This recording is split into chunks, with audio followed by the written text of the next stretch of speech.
22-year-old Amberley Snyder's story is one of triumph over tragedy, and it all boils down to the fact that success comes once you determine you'll never give up. Brooke Walker shares this barrel rider's inspiring story.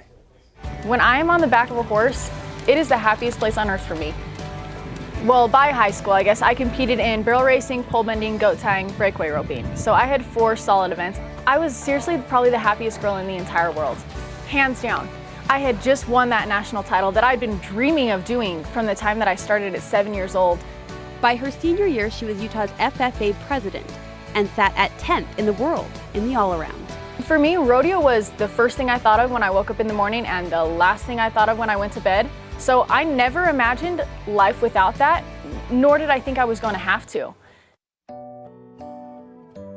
And I looked down to check my map, and when I'd looked up, I'd faded over a lane. And I grabbed my wheel overcorrected my truck. I left my truck and hit a fence post on the side of the road, which is what broke my back. I wear my seatbelt all the time, and my one mistake has now cost me my life. I mean, it's cost me everything. I mean, I sat and watched my life in pieces around me as I'm sitting in this snowbank. So I started pinching and rubbing at my legs to try and feel something, and I couldn't feel anything. Amberley asked her doctors the tough questions. What are the chances of me walking or feeling my legs again? And he said slim to none, but more to the none. And she was told she wouldn't ride or rodeo again. That was devastating. That was devastating, more devastating for me than learning I wasn't gonna be able to walk. I said, I don't care if you have to strap me to my saddle. Promise me I will be able to rodeo again. And she said, okay. That's what we'll do. I have a seatbelt that hooks behind my seat on my saddle, and it just comes on and it just holds me in place.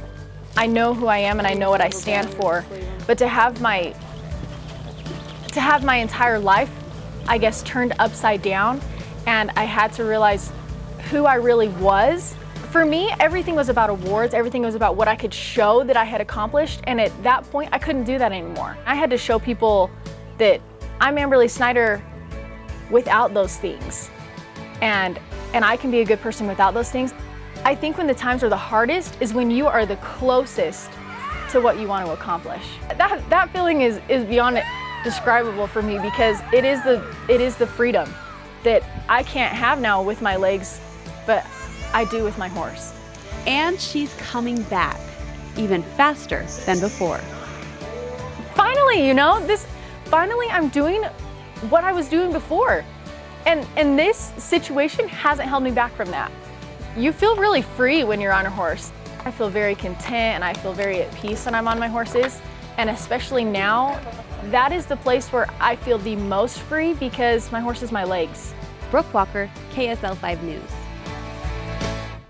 Amberley was recently chosen as the runner-up for Wrangler's Ultimate Cowgirl. She also says that because she has a unique situation and experience, she wants to help teenagers by being a high school counselor when she graduates from Utah State. Mike? Great story.